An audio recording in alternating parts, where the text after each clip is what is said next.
Okay, so I've heard about a case study where a large trucking supply chain management company discovered some gaps by running a TTX, and they found ways to improve their plans and procedures through their after-action report. I've actually been told similar stories. Yeah. One company did a TTX where they learned they didn't have an adequate emergency flood operations plan in place, and because of the TTX, they updated their policies before a flood actually occurred. And so they were better prepared for the real thing then, right? Oh, much better prepared. A TTX is a good environment for problem solving, identifying gaps, and testing your plans and procedures. At least that's what our producers are telling us.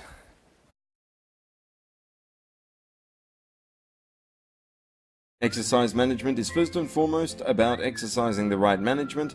Second, it is about managing the right type of exercise. The trick is to identify objectives which focus on your need, the gap between where you are and where you need to be. Then, and only then, to develop an appropriate, cost-effective exercise. Discussions-based exercises, seminars, workshops and tabletops will generally meet your needs.